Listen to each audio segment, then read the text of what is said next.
Welcome back, everybody. Dave here. I wanted to talk about another e-bike that I tried out. This one is the Rawrr Mantis. It's the 60 volt Rawrr Mantis. You can double check the charger. If it has 3 pins, then it's going to be the 60 volt. If it's 4 pin, it's the 72 volt. So this bike was sold as a 60 volt, 35 amp hour machine, and they since have updated it to a 72 volt. One of the unique features about this bike in particular is the fact that you can actually run it in the 60 volt or the 72 volt configuration without swapping the controller. That's pretty interesting, and that's very different from any other bike that you purchase. If you ever go up to 72 volts from 60 to 72 on a Sur-Ron or a Talaria, you're going to be upgrading the controller. It's not a very fast bike. I wasn't super impressed with the power. The motor claims up to 45 newton meters of torque and a max power output of 7,500 watts. Now, this is not the lightest bike by any stretch of the imagination, and I'm not the lightest person, so I'm a couple hundred pounds. And with only 7,500 watts max torque, it's not getting me anywhere quickly. They claim a top speed of about 45 miles an hour. I was able to get it up to 38 to 41 miles an hour, 38 miles an hour going slightly uphill, and about 41, maybe 42 miles an hour downhill. I love the fact that it has a direct mount stem from the factory. I love that. I love that it has beefier tires. There's a lot to love about this bike. The two things that I'm not super excited about this bike is the maximum power and how long it takes to get up to speed, and then the fact that it has no regen braking. So the brakes on their own, they feel pretty good.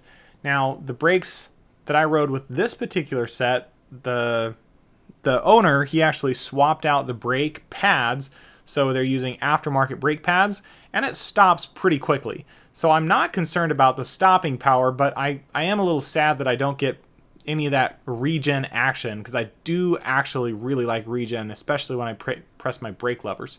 So they claim a range of about 70 miles, 75 miles with this particular bike in eco mode. I don't know how you'd ever get that far. I think the Talaria boys did a long range test, and I think it went maybe 30 miles, 35 miles on the range test. With how I'm riding it right now, I was losing about 10% battery for every 2 miles that I went. So with just basic riding like this, I am going from 0 to maximum speed and then stopping, and then just kind of kicking around in eco mode, putting around in sport mode. You can only go about 19 to 20 miles like this. And see, my max run right there was only 38 miles per hour, not super fast. So it's actually a really good bike for what it is. And if you can get it for a good price, I think it's well worth it. One of the coolest features is the fact that you can buy a 72 volt battery and just throw it in here and just have it work straight from the factory.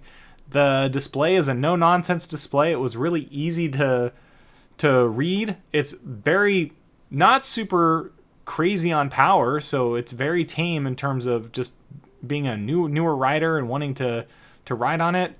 The modes for the headlight were actually pretty cool. You could turn the headlight off, and there were a couple of options for turning the headlight on. Really, it's a really good bike. The seat was another one that was kind of weird. It kind of scoops down, and it's not a flat seat in any way. I really have a hard time with the seats on these. The MX-4 has a rough seat. This seat I'm not super impressed with. I just want an emoto seat where it just kind of is like a standard motorcycle seat, a dual sport seat, where it just kind of goes all the way to the front, or maybe a dirt bike seat. That's all I'm asking for. Just make it flat. You don't need to have a dip. But I really like everything else about this. So those are my initial thoughts on the Rawrr Mantis. It's actually a really good bike if you can pick one up for a little bit cheaper. I mean, the 60 volt version I wouldn't pay any more than about $3,000 for. If you can pick it up for $2,500, that's a steal of a deal. So if you can pick it up for around $3,000, that's not bad. You can even purchase a new 72 volt battery for it. It comes with some other features like that direct mount stem straight from the factory. Really like the fact that they're doing stuff like that. But anyway, thanks for watching, and I'll see you in the next one. Bye now.